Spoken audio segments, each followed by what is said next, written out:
everybody, and welcome once again to the Tuesday Night Music Show. I am your host. Yes, you are. Would I be like the game master?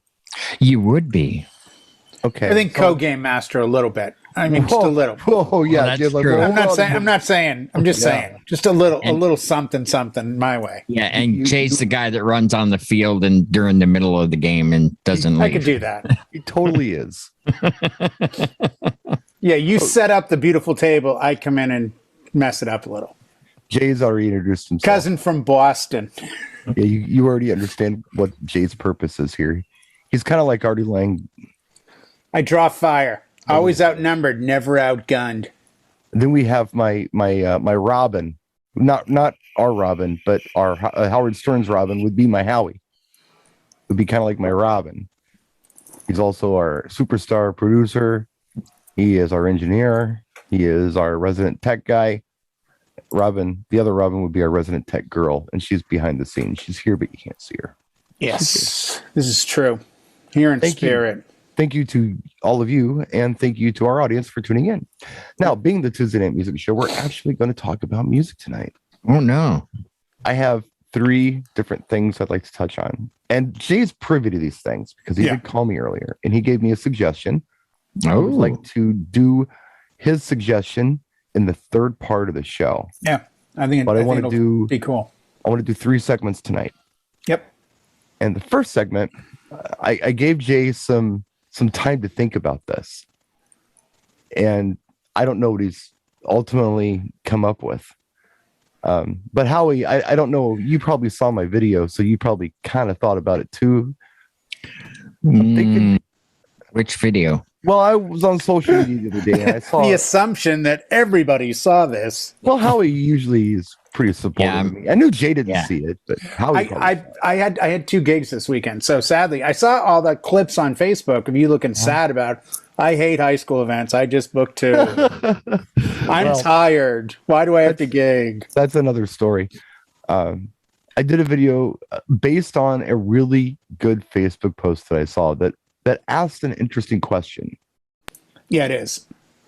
What is the most beloved song? Not the song that's the most popular, not the song that was number 1 for the longest or sold the most. I have a new one too. Play the most. Yep, I have a new one. I think it's the best. But for popular music, I have one. Popular music. I have a new one. Yes. Go. What's the song that's universally loved? And when I say universally loved, I'm excluding the obvious haters because you're going to have that no matter what.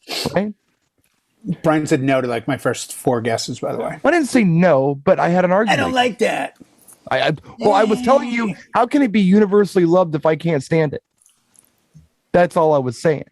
Litmus test 7, no longer base or neutral or you at least need to have the person you're telling this to like it, unless you're talking to. I'm not a hater. No, I'm just saying. I didn't think they passed the test. I think the qualifications for what it is. I believe you're right, but I have a new one that I think. I'm sorry, Howie. Do you need a moment to think about this? No, I immediately disagreed with you. With yours was Rock Around the Clock, and I immediately went to What I Like About You, the Romantics. Yep. Good song. It's a good song. I like it. It's a good song. Well, no, I'm talking about his version was like what always works on a dance floor. Everybody knows the words. They sing along to it. That wasn't necessarily. I think Brian's talking worldwide, though. Like if you were in the middle of Zimbabwe or Detroit or England, is there a track? And the one that I just came up with in our break, because I do think this is worldwide, and that is simply Happy Birthday. I thought Happy Birthday, too.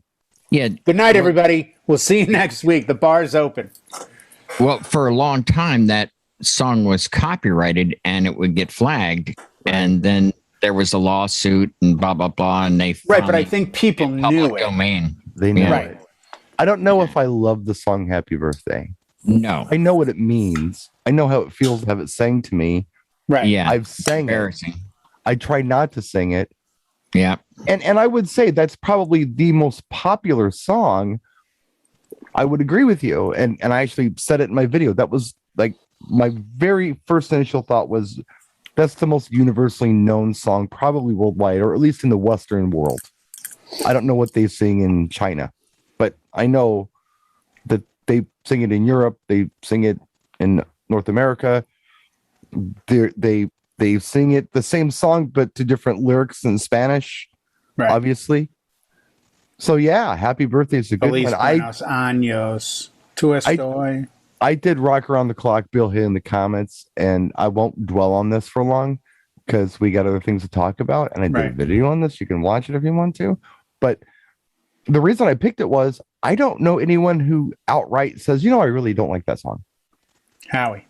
I think everyone can deal with it. Howie hates it. You hate that song, Howie? But see, this is the qualification. I started giving him names too, Howie. But he's like, I don't like that. I'm like, it's very, I don't know. It's just, I don't know. It's too commercially dated for me because everybody has used it to reference. Oh, you hear that? Everybody's in 50s garb. It's a 50s movie or it's a 50s commercial. And I thought Stairway to Heaven at first. Mine were like very quickly Unchained Melody, Stairway to Heaven, Rock There Around are the Clock. signs in music stores that say do not play Stairway to Heaven. Because everyone knows it. Yeah. Because everyone plays it and they don't want to hear it anymore. In a guitar store, maybe. Well, if you want to go way, way back, I would say you would have to look at something like Beethoven's Ninth. But they're not dun, dun, dun, dun. universally loved today. They're classic. Well, but again, it's defined today in love because are you focusing on a younger generation of loving, or are you saying everyone from 8 to 80? Yeah, like what can they all find? Then one of my first guests, I think, still stands, YMCA. I think you could play YMCA anywhere in the world and you'd get people doing this. They may not love it, but they would do it and they know how to do it. Mm-hmm. There's no wrong answer here, by the way, guys. No. I mean, this is not you're right, I'm wrong. We can debate it all we want just for fun, and we are just doing this for fun. Although he did hate on my first choice. I hate on a lot of choices. Guy in the Middle East that doesn't know it. His second choice was Butcher Baby by the Plasmatics, and I was behind him on that. From the Pier 62 show. You can't go wrong with Wendy-O. No, the Pier 62 show is what I'm thinking about. I sit on acid, Lords of Acid, Yeah, with the whipped cream, darling, come on. With the whipped cream outfit, sure, you can't go wrong with Wendy-O. El Chumbo, Chacarone. I mean, aside from those, sure. Every song starts with. You guys aren't do 1, 2, 3, 4. No, we do. That's loose. We need that like we need a hole in the head, right? Oh, wait, too soon. Oh, 9 Inch Nails. That would work. 9 Inch Nails works. Oh, yeah. Closer. Everybody loves that song. I was thinking Head Like a Hole. Yeah.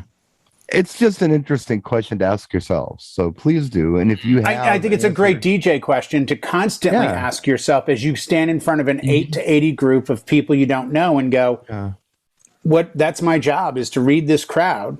My 40th birthday party Saturday. I guarantee, what do you think I focused on for my 40th birthday party with 40 people on Saturday? And they extended an hour because they were dancing so much and they trashed the dance floor. You just played every AC/DC album and Aerosmith album back to back. Nope. Oh. Didn't play either one. Oh, okay. Well, but I guarantee you both would have done what I did. Where do you really genuinely think I focused? I don't know. I have no idea. I don't know. If you showed up at a 40th birthday party. Nope. 90s. 90s hip hop. 90s hip hop. Yeah. 90s hip hop. Okay. And they couldn't get enough. It was one track after another. Couldn't get enough 90s hip hop. Yeah, you got Juicy. Oh, you got Ice Cube this. Oh, you got Snoop that. He's 40.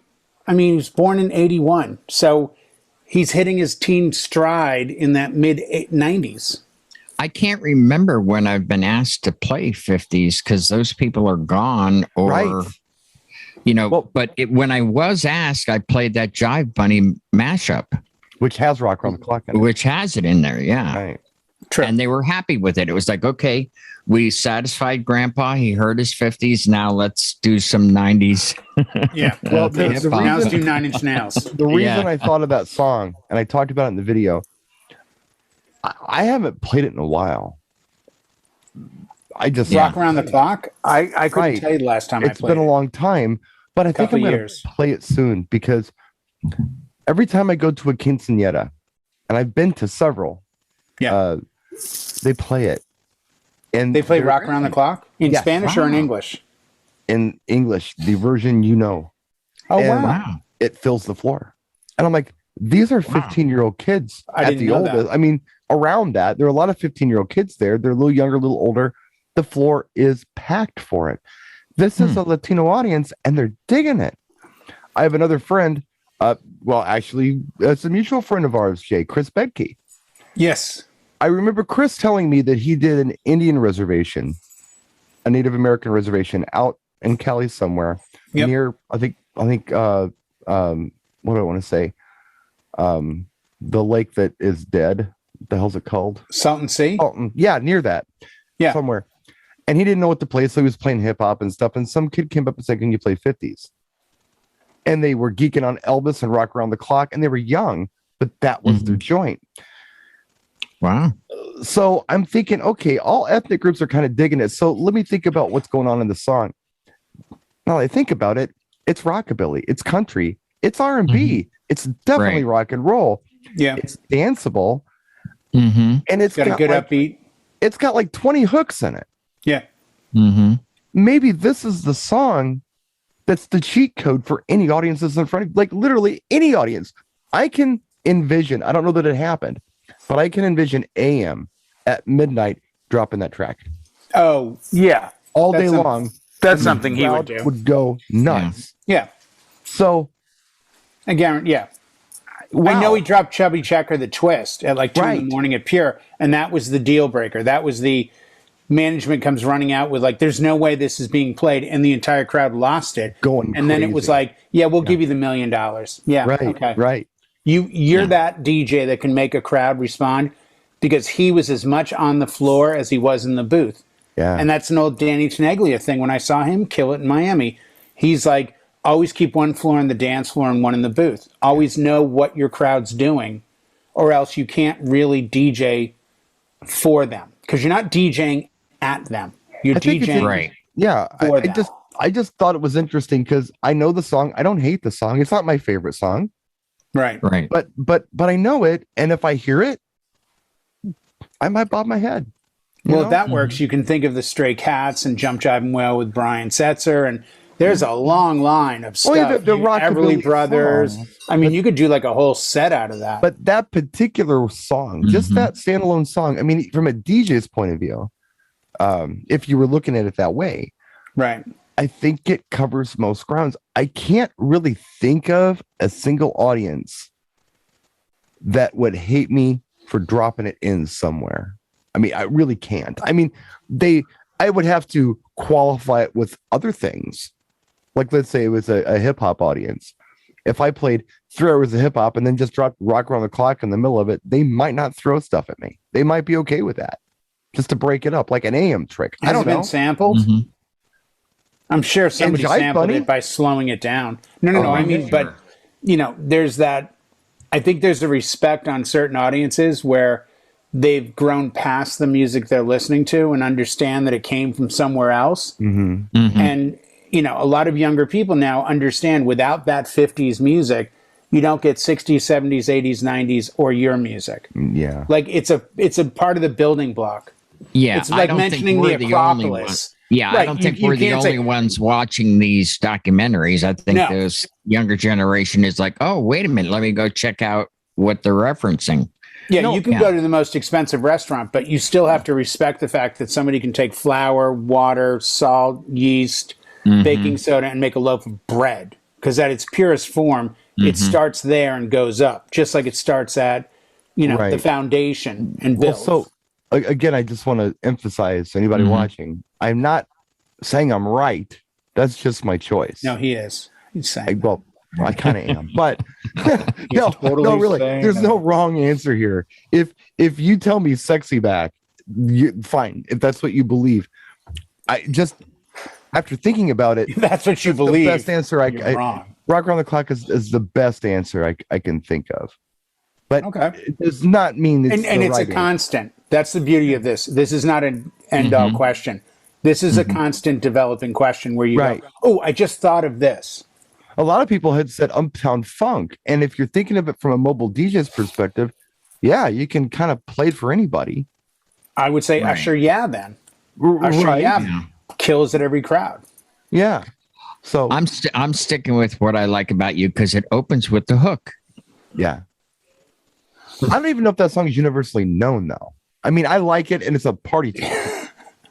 It's a party song. I know for a fact that at least 3 towns over, they still listen to it. Yeah. So, having said that, speaking of rock songs, I got into a bit of a social media. Yep, there was a fight today, everybody, after school. Yeah, behind the basketball courts. Yep, the BSR was swinging. I'm not calling this person out because I think they're wrong. I just thought it was an interesting perspective on things. It was Brian Price. I don't know if you're friends with him on Facebook or not. He's a DJ. Probably. And he was saying, you know, between 1980 and 1999, there was not one single year-end #1 rock song. Like, within that entire calendar year, at the end of the year, there wasn't one rock song at all. And the people in the comment section, wow, that's really odd, you know? Yeah, we're friends.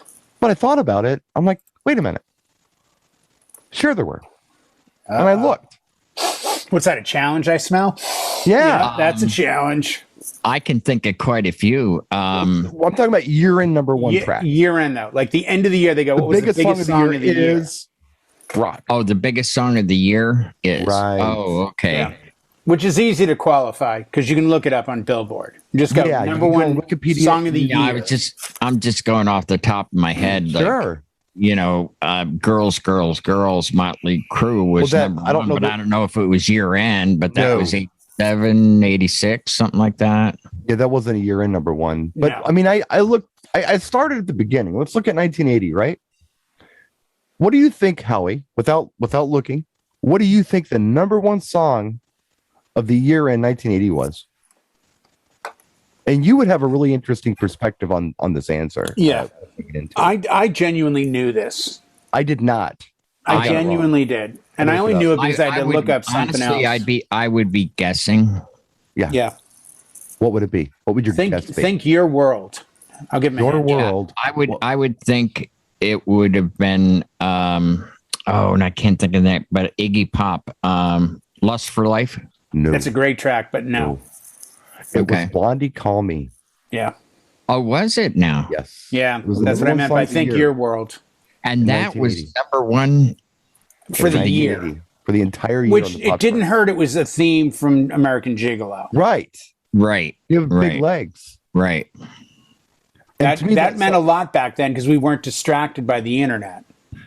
Right. That song to me, I mean, it was kind of like there was this vibe with Heart of Glass. I mean, I know you experienced the punk ska reggae vibe with them, but then there was Heart of Glass. But then they did like One Way or Another. Great song. Which is kind of a rocker. That telephone. What's that telephone song? Hanging on the Telephone. Hanging on the telephone. I love that song. Call Me is kind of in that same wheelhouse as One Way or Another to me. And to me, in my ears, it's a rock and roll song. It is. Do you agree or disagree with me on that, Howie? Oh, yeah. I think it's a rock song. Yeah. Okay. Definitely not punk. Yeah. Well, let's just stop there. Because we don't need to go any further with this. I could give you other examples of #1s that I consider rock songs. But for now, let's stop there. And I'm trying to figure out what this guy's qualification for rock song is. And he's telling me, hey, unapologetic rock and roll. Just rock. What isn't rock about Call Me? It's got a 4/4 time drum beat to it. He didn't think that was a rock song? Right. He's telling me it's not a rock song because the drummer said he was playing a disco beat. No. That's what he was saying. No. I don't see it. It's a rock song. I mean, to my ears, it's a rock and roll song. Yeah. It's a rock and roll guitar riff. Mm-hmm. Just because you can dance to it doesn't make it bad. Right. So what I was thinking, I mean, I've noticed this, okay? If you're a rocker fan, like you're that guy who wears Metallica and Slayer t-shirts. Yep. I think you're a rock and roll purist. And Nile Rodgers said something very interesting one time. He was talking about, big kids like cool music. Yep. But little kids like cool music too. But as soon as little kids start digging on cool music, the big kids don't want to hang with it anymore because now it belongs to little kids too. They like stuff that's a little edgy, Mm-hmm. I was thinking about artists like, and Jay and I were discussing this on the phone. It was pretty fun. I was thinking about Asia. You remember Asia?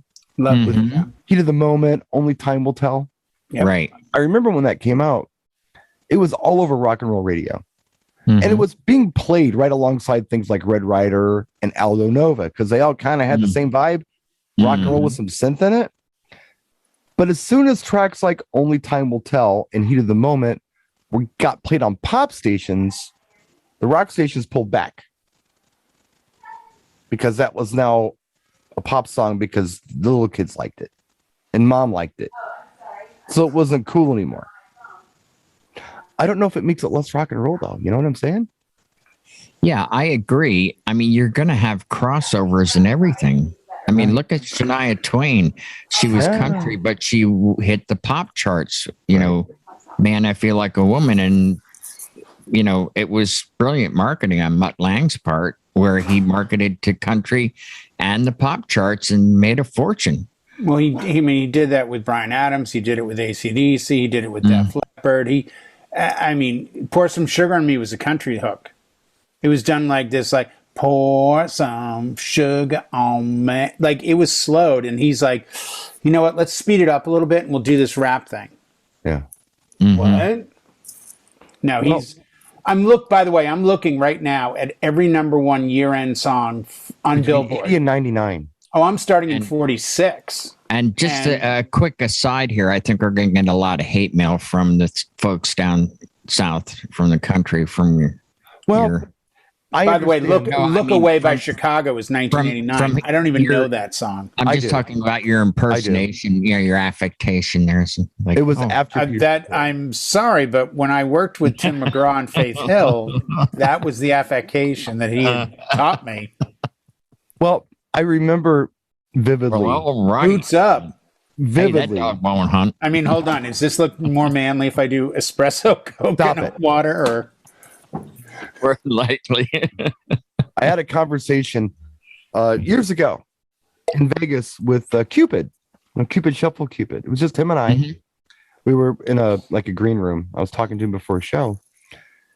And he was talking about, VIC with Wobble and stuff and how he really didn't want to have this line dance song. And I had said something about, how do you feel about your song, which is very much an R&B song, becoming like a pop standard? How do you feel about that? And he looked at me and he laughed. He said, look, I don't care what anybody tells you. I don't care what any rapper or R&B artist tells you. The goal is the pop charts. Mm-hmm. R&B charts, nothing.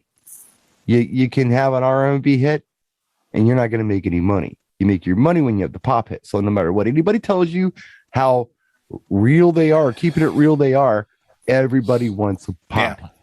That's the goal in the music. They want Hot 100 #1. You don't want an R&B hit. You want a pop hit. Yep. Mm-hmm. So it was cool to hear it from an artist who went that way. Mm-hmm. And I'm thinking about this with rock. There are a lot of artists that are rock artists. And, let's just say they were unapologetic. And then all of a sudden they have an album that's a top 40 album. I'm thinking of Bon Jovi. I'm thinking of NXS. I'm thinking of Def Leppard. I'm thinking of AC/DC. I'm thinking of all kinds of artists who are kind of maybe underground a little bit, a little edgy. And then they had that album with mass appeal. They got the right producer. Or they just did. But everybody does that. Right. It's not a foul. It's just. So I think it is the goal to sell as many records as possible. And if you're thinking like that pop is somehow inferior to other genres. All it is it's short for popular. What's popular? So it depends on the connotation. You know, I'm thinking to myself, the way Brian was lining this up and the way he was setting it up, it was almost as if he was saying, I like unapologetic rock and roll, which means kind of more edgy stuff, right? Right. And if it's not as edgy anymore because it becomes popular, it's no longer rock and roll. Right. Well, how the hell can you have a #1 pop hit? Right. If it didn't cross over and the masses didn't like it, he sabotaged his own question. Yeah. It's no, good. I wonder what he thinks of Blink 182. Well, now, I had mentioned, are they rock? Are they still punk rock, or are they pop? They call themselves punk, but let's be honest, they're punk. They're punk. I went into 2000 and 2001. So it was Lighthouse, Hanging by a Moment, 2001. In 2002, it was Nickelback, You Remind Me. Well, of course, he dismisses Nickelback immediately. Mm-hmm. And as a lot of people do, but that's a rock and roll band. They're a good rock group. They have bigger fans in the music industry than in the press. Like Jerry Cantrell of Alice with Chains writes with them, performs with them, loves them. Most rock people that are friends of mine that I know that are into rock, you play a Nickelback song, I'm sorry. They're like, dude, I wish I'd written that. It's got a killer hook, great lyrics. They're good music. I'm sorry if I don't know why they're like the winger of Beavis and Butthead. Right. If Beavis and Butthead was in the 2000s, they would have beat up Nickelback. They chose winger. And by the way, I'll go on record now in front of the millions and millions of fans we have. I like Winger. I think Winger's got some incredibly good songs. Do you think they got a bad rap? Did they do Hanging for a Heartbreak or Hanging for a Heartache? Was that them? Headed for a Heartache. Whatever. Headed, yeah. I screw it up sometimes, like you. Headed for a Heartbreak or there you Heartache. go. One of the two. That was them. Yeah. By the way, 97, Candle in the Wind. I mean, Here, Too Close Next, Share. Yeah. Well, let's look at 1988. I just checked my Serato. I don't have any. What was the #1 song? That's what friends are for. No. What chart are you looking at? Oh, Faith, George Michael. I'm sorry. I was looking at 1986. So I was just curious. Is George Michael's Faith? I mean, regardless of who George Michael is. Faith is a rock song. It's a rockabilly song. Yeah, totally. It's as rock and roll as Rock Around the Clock is. Oh yeah. It's got country. It's almost like a roots rock song when you think about it. It's almost got that whole Tom Petty. By the way, the only rock group I can think of that could sell a stadium out today that's never even charted, I can almost bet they've never charted past number 50, would be a band like Iron Maiden. They've made a career out of not making charts. Even Metallica charted. Metallica had a #1 album on release when they changed Billboard changed the album sales to pre-sales. So you had Skid Row had a #1 opener, Metallica, Pantera, all the metal bands got their #1 the week they released because the pre-sales were so hard. Guns N' Roses, all these groups. But I mean, his point about the 80s, they're the big bands of the 80s. The Police, Wham, the Bangles. But no, they aren't the groups you expected. Like, I expected to see Guns N' Roses somewhere in there because Appetite for Destruction is in the top 5 best-selling albums of all time. Yeah, and you know what? If you look at #1 songs, period, there's a lot of rock stuff that made #1. Yeah. How did Bon Jovi not get something for year-end with huge sales in the 80s? And by the way, 87, that Whitesnake album, that thing crushed it. And where's Def Leppard? Right. Def Leppard isn't listed? Come on. Well, again, they're depending on how your memory of that time. Everything that's #1 I remember as being great songs and very popular. No, I don't like the Bangles' Walk Like an Egyptian. No, I don't think it deserves to be the #1 song of 1987 because I don't think it speaks to the music of 1987 because 87 was Guns N' Roses, Whitesnake, and a bunch of other groups. It was a goof. I mean, it was just even Van Halen was still around. I mean, but yet 1980, the number one song was "Call Me" by Blondie. But yet that's the same year that other stuff came out. Little things like "The Wall" by Pink Floyd, AC/DC, "Back in Black." "Back in Black" has sold like 30 million copies to date. Yeah, we're talking singles. Blondie is like at best has moved what 15, 20 million albums in their career. This is one album. Point, again, back to what we were talking about. I think it's, again, and I'm not hating on Brian. I think it was an interesting observation, and I see where he's going with this. But I think he sabotaged his own kind of concept by saying, hey, if kids like it, it's not really rock, and I don't qualify it as rock, so it doesn't count. Well, then how the hell is it going to end up on the pop charts if kids aren't supporting it? It's not. So, of course, nothing that he, unapologetic rock is not a number one. There's nothing. If he was here today, what would... Jay makes a good point, though. I mean, okay, you can sing a lot of certain songs and say that was the most popular for that year, but then, you take an album that he referenced, it's like, okay, 30 million worldwide. Like, what is that, 30 times? That's over the course of 40 years, though. I know, but even in the beginning, I mean, Def Leppard moved product the year those albums came out in the multi-millions. This is back in the pre-internet, pre-streaming days. Yeah. People had to buy that. I mean, even when I look at, like, When Doves Cry in 84, I was there in 84. I was, 7, but, I mean, I was there. Or, no, I was 20.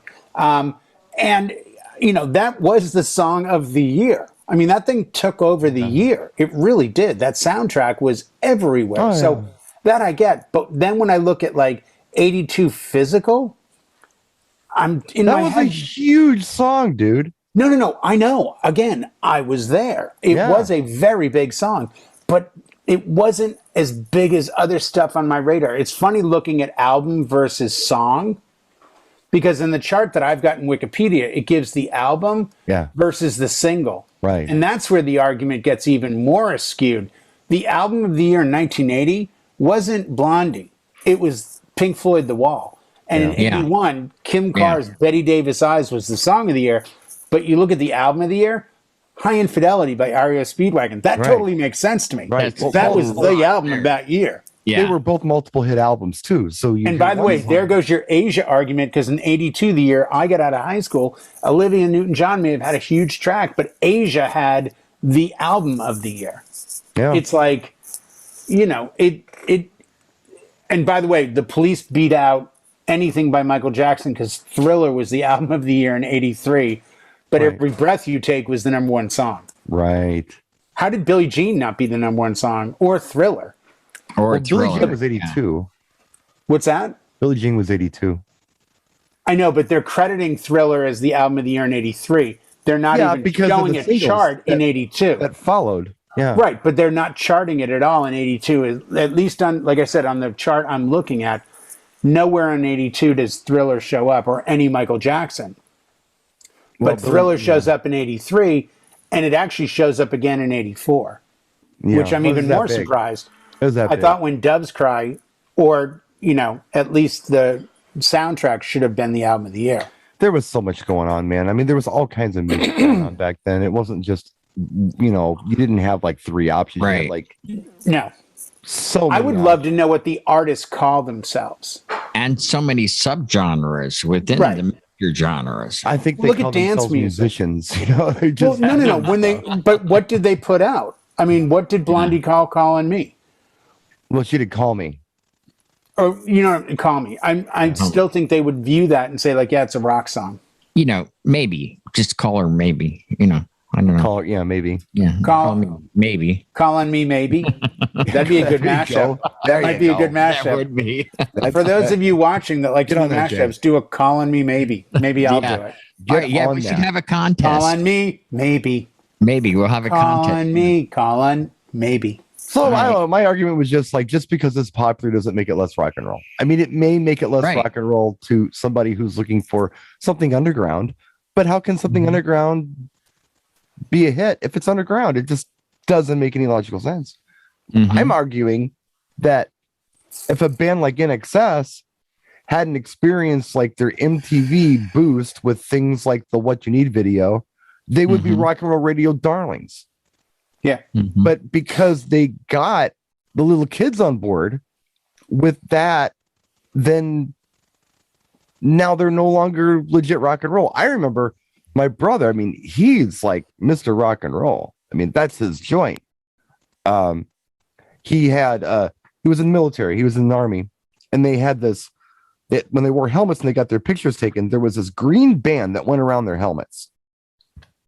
And it was all green, but if you flipped it over, the guys would do this. This is just a thing in Europe. You'd flip it over and they'd write all their favorite bands on the green part. So if nobody of authority was watching, they'd flip their bands over. It was kind of an identity thing. And my brother had stuff on there like Van Halen, Led Zeppelin, Scorpions, and NXS. I mean, that was on his band because when he was in the military and he got out in like 85 or something like that, that was a rock band with like the one thing, you know? I love that track. And we played that on rock radio when I was in radio in 82, 83, 84. The one thing was a track that you could count on that was going to get played because that was a good rock song. And it was also the beginning of the, you know, what I call the Naked Eye days, where those bands all started coming in because they had a little bit of a vibe, but they were always a little softer than NXS. Well, what about like the Fix? One rock thing leads band to another. Oh, but we did Zero. Gray Skies at Night. That was the first track we had, was Gray Skies at Night. Well, look at Simple Minds. Simple Minds, to me, is a really good rock group, but listen to Jungle Land or Ghost Dance. Those are good, solid-ass rock tracks, like hard rock tracks almost. I mean, you could argue that. I think there's a lot of ways. It's very difficult sometimes to pigeonhole and define. You know, people call Motorhead a heavy metal group. Ask Lemmy. He introed every show with, "We're Motorhead. We play rock and roll." Every show. "We are Motorhead. We play rock and roll." That was it. And then the show would start. And if you asked him, he was in a bunch of rockabilly groups. He was with Slim Jim Phantom of the Stray Cats. He had a 4-piece that he used to play in LA all the time because he loved all that stuff from the 50s, all that rockabilly. That was where he came from. His great quote of Lemmy is, "I'm so old, I remember before there was rock and roll." When you listen to Mary Jean Clooney and, you know, the Perry Como and before Elvis and before Buddy Holly and before Bill Haley. And he liked rock and roll. And that's what he called it. It was very simple. He was not heavy metal. He was rock and roll. He wasn't punk. He played rock and roll. No, I don't think the artists set out to, you know, pigeonhole themselves. That's the critics in the various magazines like Billboard and Rolling Stone that made these into subgenres. I think they went out and said, "Hey, we're going to play rock and roll," and they're like, "Well, we have to give it a label."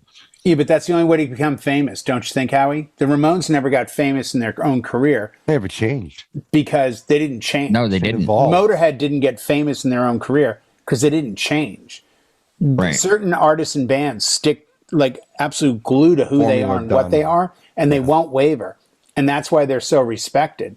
I know more people, and I do it as a bust. I'll see somebody in a dope Motorhead shirt, and I'm like, "Oh, what's your favorite track? About what?" You know, that's another show altogether. But it's like the Ramones shirts. Like, name a, you know, you don't have to be a fan. It's kind of like what we were talking about last week a little bit with these artists. And I've said this before, and I don't know how well received this is by the masses when I say it, but it's how I feel about things. Like a punk act can't be punk after they get good. They have to be something else. I think it's when they get popular. Well, no, when they can learn to play anymore. Punk to me is we're kind of experimenting. We're not sure what to do. We're just making music with what we have. And it's not bad music, but we're not. But then, like, how punk can the Clash be after the Clash gets good? How punk can the Pretenders be? How punk could Blondie be after they became good? Yeah, but don't you think the Clash stayed punk? No. Because of their message. No. Yeah, but then the critics come in and say, "Oh, well, now that's new wave." Oh, they're not punk anymore. They're new wave because now they know how to play instruments. Yeah. But I don't think but I don't think your talent defines your genre. I think oftentimes people love a band till they become famous. And then they don't love the band because they feel it's a secret that they have. Like, oh, I like the Clash because they play a 50-person club. Then they're playing stadiums with Should I Stay or Should I Go? And people go, oh, they're sellouts. Well, it's speaking of Should I Stay or Should I Go? Back in the old guy days when I was DJing, I did a 2-4. It was Should I Stay or Should I Go? But the follow-up to that, the one you followed that song up with, and it was a bigger reception that you got, was The Romantics, What I Like About You. Like that. Full circle. Boom. Full circle. Right.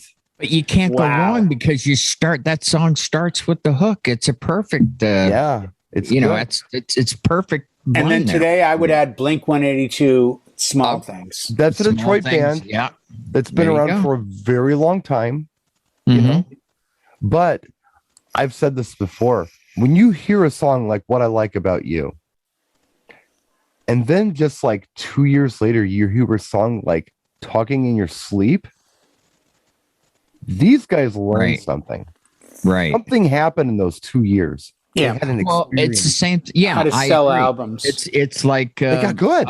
Like Red Hot Chili Peppers. They were freaking crazy punk rockers running around with socks on their jump. Well, they probably and then they come out with a tune like Under the Bridge because one of their brothers had died from a heroin overdose under a bridge, and that was they were still wearing socks on their winkies after that. But I understand what you're saying. Yeah, it's that kind of thing. The Cure. I mean, all those new wave bands. Then they came out with Kiss Me, Kiss Me, Kiss Me, and you get Just Like Heaven, and you get Hot, Hot, Hot, and you get Why Can't I Be You, and just a barrage of really good songs. But before that, it was like, Icing Sugar and Let's Go to Bed, which was kind of a cool song. And I think it probably did well in Europe, but it wasn't a big hit. And I always had a hard time with this. And I was trying to get this out earlier. When the whole new rock thing hit, and the grunge and new rock thing hit in the 90s, they called it alternative rock. And my question was, alternative to what? Because there's nothing else happening right now besides.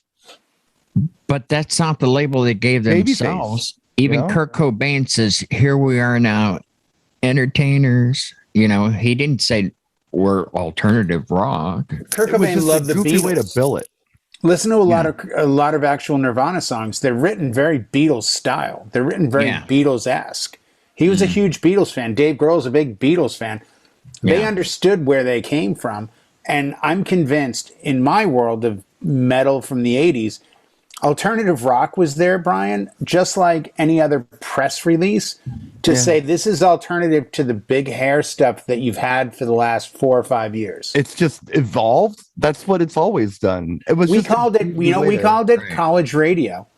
Initially, Nirvana was a college radio But if it's on the charts, how can it? But that's the thing. They crossed over. Yeah. REM got famous from being a college radio band, and then they would tour colleges because that was a thing back in the 80s and 90s. You could tour and just play colleges because college kids were too cool to listen to this. They were like, oh, we just heard this new band called Rage Against the Machine, and we like REM, and we like Dinosaur Jr., and we love Sonic Youth, and they were rebellious, and that was the music of the day. So it was alternative to, I think, top 40. And then I always said it was alternative to good music because I remember going to alternative clubs, right, in the 80s. And you know what alternative meant? It meant dance music. Yeah, it meant the dark gothy side. It was alternative to what was charting in the U.S. Right. So but it was primarily dance music. Yeah, we got an REM song here and there. Yeah. We got, something that got more edgy as time went on, but we weren't really digging on this down tempo stuff. That was like a 90s thing. And I thought it was metal alternative, and it was no fun. I thought Man in the Box was a metal song. I'm like, oh, I love this. This is great. Nirvana. Oh, I'm digging Smells Like Teen Spirit. It sounded metal to me. It just did. It had that hard guitar, had a solid beat, had kind of a screamy vocal thing. I'm like, oh, this is the stuff I normally would listen to. Yeah. I never saw the difference between Nirvana and the 80s stuff that I was already into. because I could tell that they liked Black Sabbath. You could hear that stuff going on. Right. Then I got into Husker Du, and I was like, wait a second. Now Nirvana is starting to sound like Husker Du. Oh, let me go back and see who else I should listen to. Right. Well, you were an unusual person in that regard. Well, but when they're fed. Music is like food you can't eat enough of. Right. But you can't eat enough music.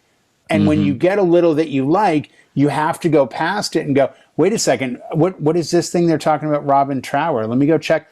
Oh my God, this is amazing. Who was he into? Well, and I think that's what we need to do is constantly don't look at the bands you love. Look at the bands you love and who they love. Well, that would be utopia. We'll see what happens. Well, and then you go, if you want to go further down the rabbit hole, Robin Trower, it's like, what band was Robin Trower in before he was Robin Trower? Oh, Procol Harum. Whiter Shade of Pale. It's like, I like that song now too.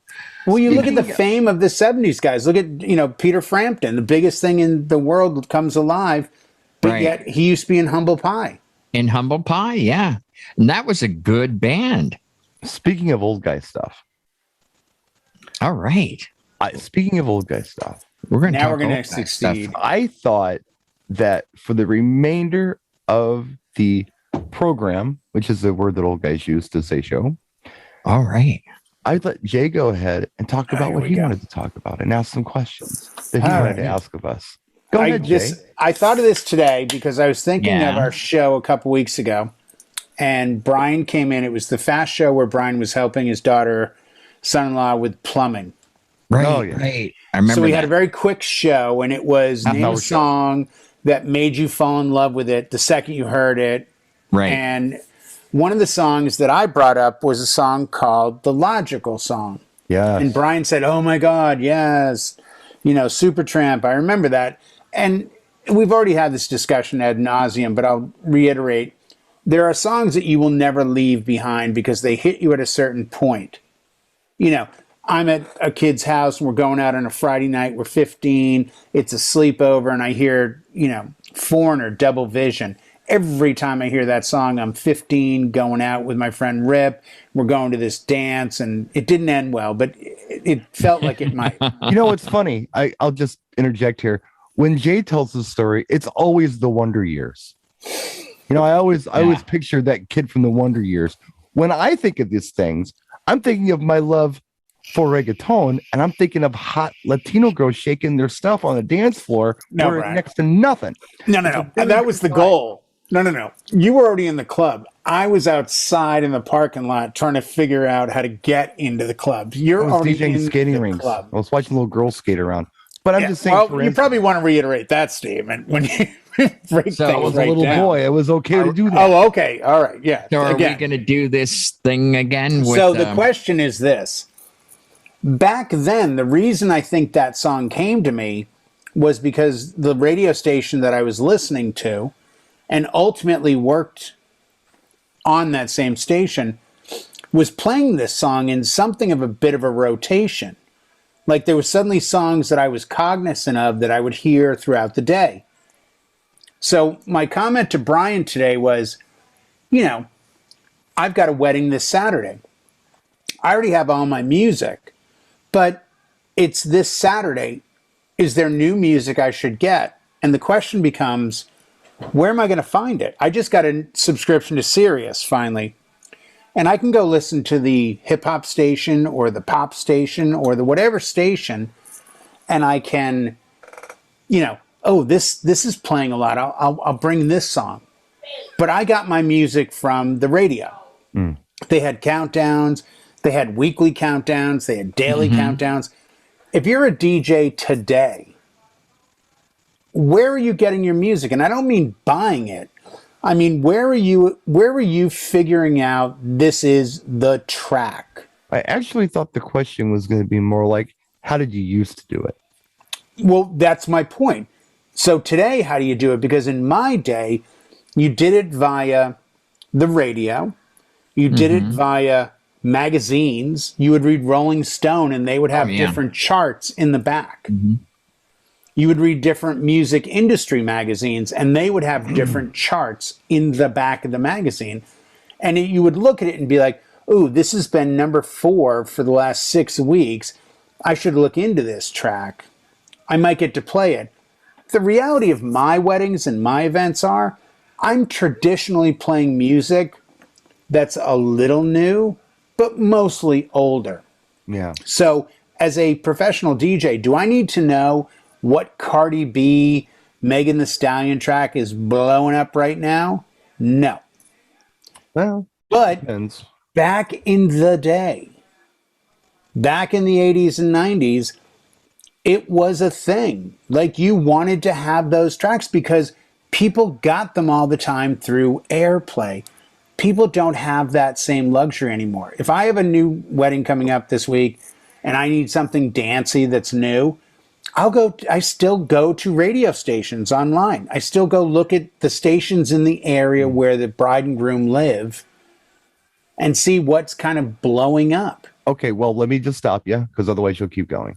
So we can address what you're talking about here right now. You know, as far as the Cardi B, Megan Thee Stallion stuff goes, it's interesting. I mean, we've talked about this in great length. You do like less than 2 hours of dance music. I'm usually looking at 4 to 5. So well, that's just funny. You lie about that. 4 to 5. Wait. Anyway, I've got more time to fill. So, you know, I do have, it's not a matter of, oh, well, I can get Uptown Funk in there or 24K Magic or a weekend song, and that covers my top 40. I've got to do more. So it's been my experience this summer, and it doesn't matter if it's a wedding or what it is, that they either specifically ask for the Cardi B, the Megan Thee Stallion stuff, or City Girls or whatever. Oh, yeah. Or they specifically say, don't play it. Right. And this is at weddings, quinceañeras, birthday parties, every event that I've done. It's one or the other. So I do play them, and I do need to know them, because they still don't come to me and say, can you play Megan Thee Stallion Body? They just come and say, play Megan Thee Stallion. And you've got choices. What's the good one? Well, I think it's still Body.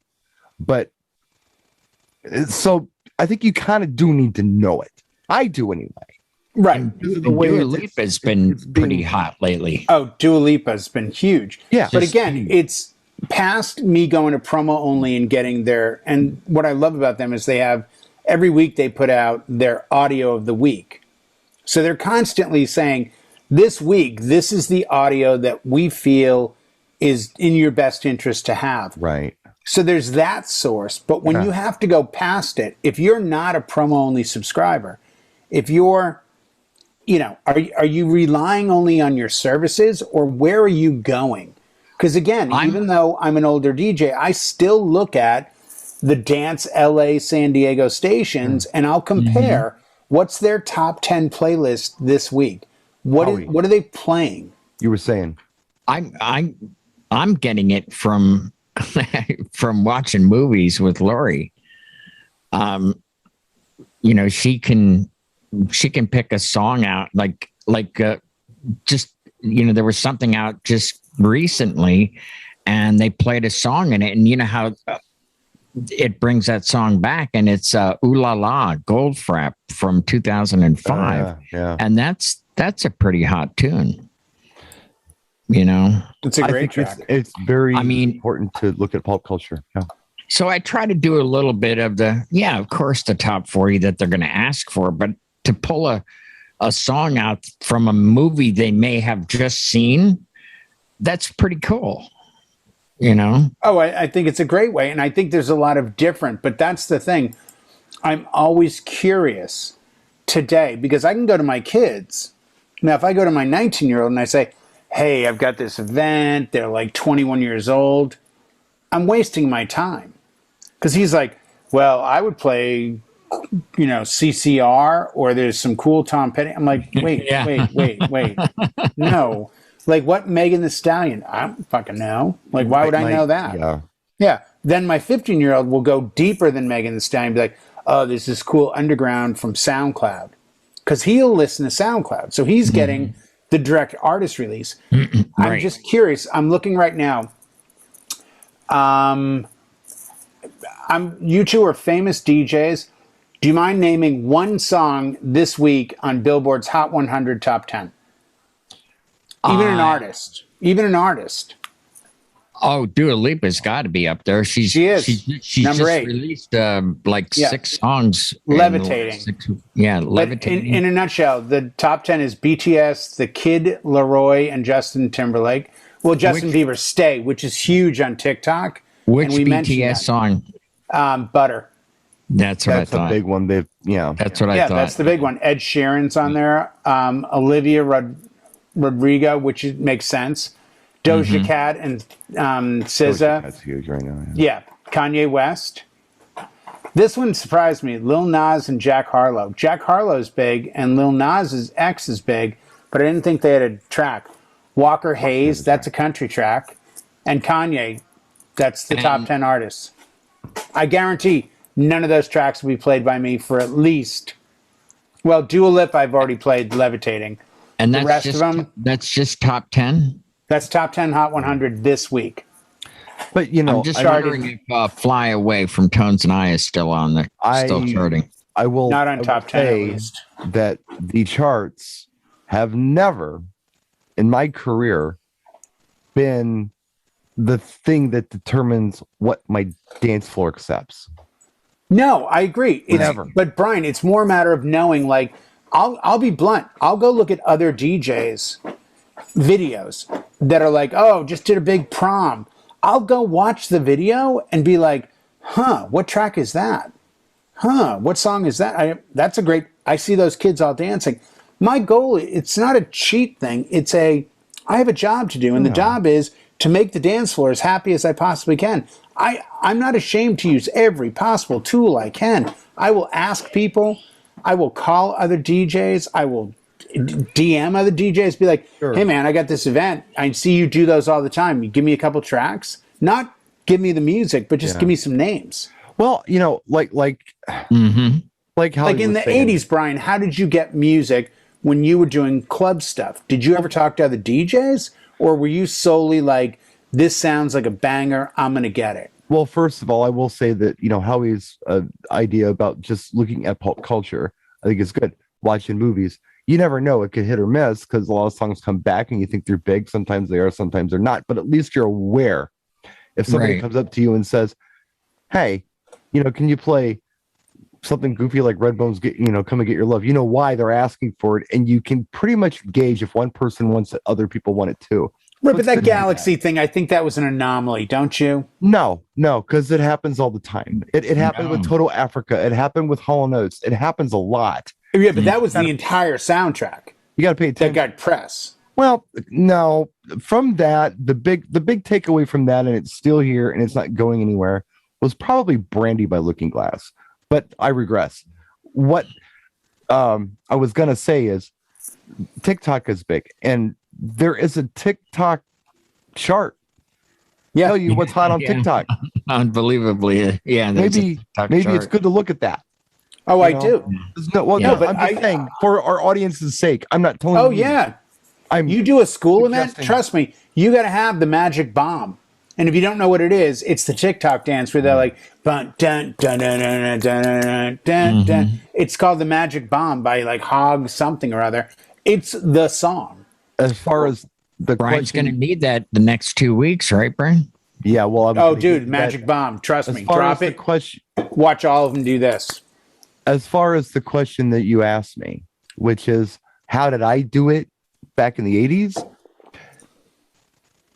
So, okay, I'm going to regress for a minute and talk about these 2 high school gigs that I've taken that are going to be coming up in the next month.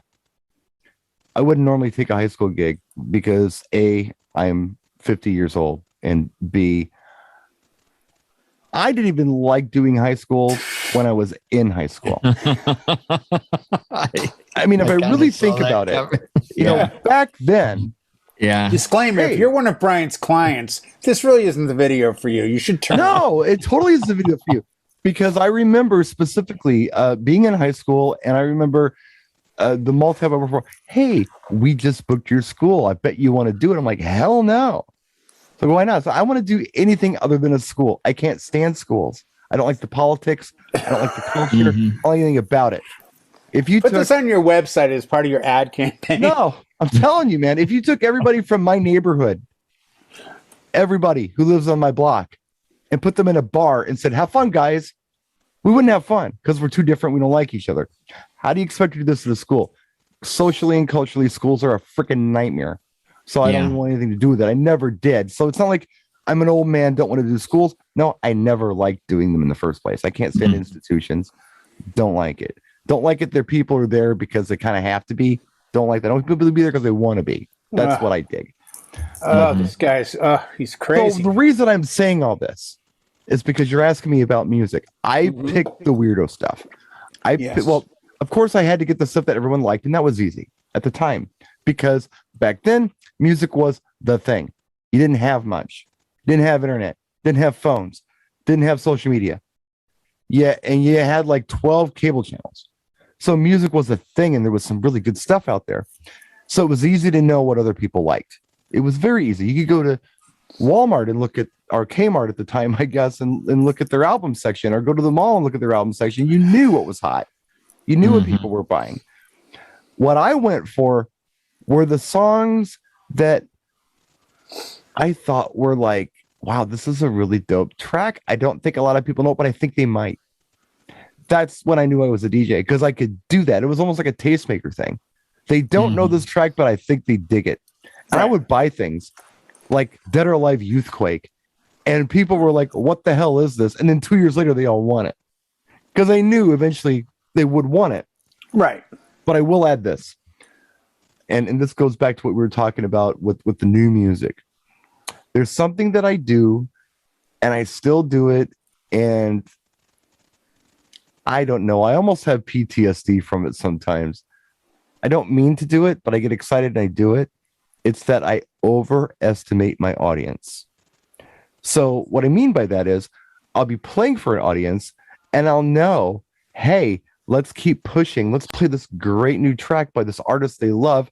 And I play it and they look at me like I'm from outer space because they haven't heard it 50 times yet. Yeah. Right. Especially with weddings. If it was a club or a bar, it might be different. It was a younger crowd, it might be different. But I have a hard time with that. Or let's say that they're into disco. I had that disco party. Well, it was an Austin Powers party, but we played disco. Yeah. I had to keep that very avid dancing queen for a lot of the night when there was dancing. Because if I tried to play something that I thought, hey, this is legit, this is so much better, I'm going to hit him with something really cool. No, you overestimated over their heads. Yeah. I do it. It's like, okay, so what? Am I being punished for knowing things? And when can I get in front of an audience where this matters? Because I've got all this information in my head and I'm sick and tired of playing YMCA every week.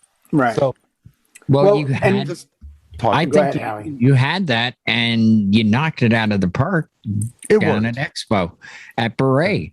You had a dance floor and the tunes, I Shazammed them so that we can put it up. And they did not come up on Shazam. And you had people dancing to them. Well, I was kind of pandering at that one. That's pretty cool. I was kind of pandering at that one. And I had a big leg up. Everybody knew me. So that helped. If they didn't know me and I just walked in and did it, it might be a different vibe. So, what's Brian going to do? Oh, we like what Brian's doing. But it's like, what's this jerk going to do who's limped on stage just now that we've never seen before going to do? That's the difference. Well, and in that environment, I think it is a little bit different. I think room of friends, There's a level of respect and intrigue and this is different. This is going to be crazy. Yeah. But the one thing no one has brought up was kind of the underpinning of my point. What it really comes down to isn't where I can go find the new music of the day. Because again, as I said, the top 10, 2 of the top 10 are insanely massive on TikTok. Stay by Justin Bieber and Fancy Like by Walker Hayes. I mean, like, if you go on TikTok, you can't go through 10 videos without hearing Stay and Fancy Like That. So I already know why they're there. But the bigger question isn't, where do I find my new music? The bigger question becomes, where are my clients finding their music? because that's who I'm playing for. Yeah. I'm playing for the client. So when the client comes back to me, and, example, a couple weeks ago, they sent me 2 playlists that they compiled in Apple Music. And they sent me a link, and there was the songs they liked. That's how they did it. I've talked to DJs in Florida, and I'm sure this is synonymous. And please, in the comments, put this down. This will be information for all of us to learn from. They said 90% of their clients get them playlists from Spotify. Yeah. That's where they live, on Spotify. Spotify is not breaking all new artists the way that maybe Billboard is, or maybe they are in a way that Billboard isn't. And that's the query, because I want new music, but I guess I still kind of want it on the level where I like it.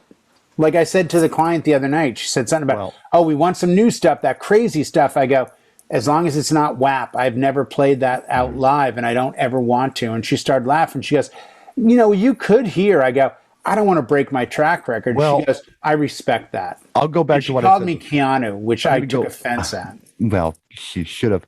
Before we wrap the show, I will go back to what I said before, and I need to caution everybody out there, because I believe this is true.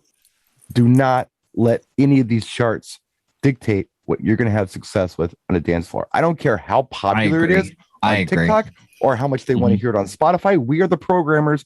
We should know what's going on. If we just throw this stuff against the wall, you're going to have not a lot of success unless you can really pick it. And what I do, like what I did at the disco party I was talking about, if I push the audience too far, or I overestimate them, or I pick a track that really isn't the banger that somebody thought it was, they asked for it, I knew to pull back.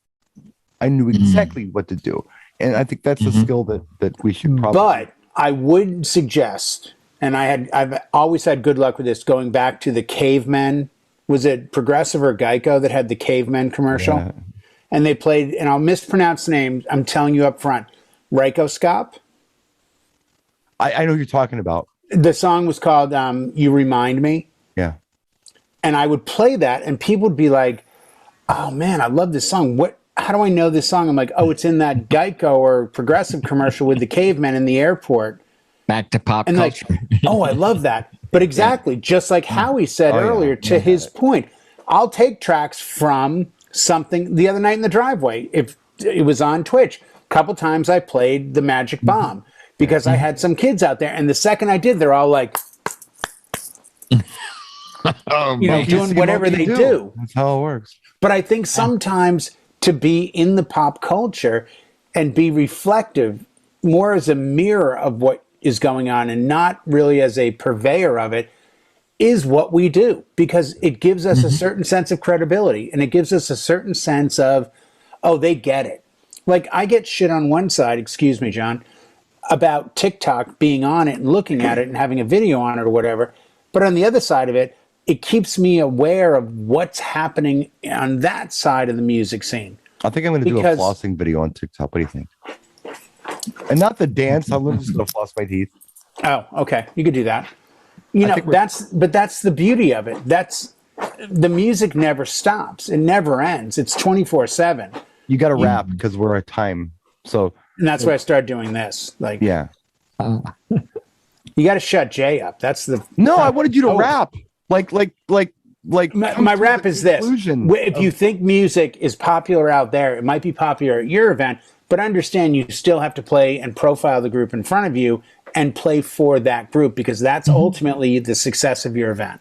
Thank you, Jay. And on that note, I hope John doesn't fire us for another weird show. I hope you guys enjoyed it. My lawyer said my contract's good for 2 more episodes. My attorney isn't returning my calls. Thank you so much. I read Dewey, Cheatham, and Howe. Thank you, Howie the Rock, Darkstar. Thank you, Jay. P.S. Real quick, I got to do this before we wrap. If anyone saw my Twitch setup the other night, how amazing did the lighting look? All programmed by the man, Howie Darkstar. I thought it looked amazing. I had compliments from neighbors, my wife, family. We had guests over. They were like, the lights are all like moving to the beats of the music. I'm like, you can thank Howie Darkstar for that. And my beautiful wife, Michelle, always, whenever I mention it, for I putting say, up with you. Howie, she goes, Howie Darkstar? I'm like, yeah, that Howie. No, Unlike the other Howie. 17 Howies I know. Howie from Happy Days. Yeah, no, not that Howie. Not that the other one. co-owner of Arnold. It's Yeah. Howie Darkstar. Yeah. Thanks a lot, guys. We'll see you next week.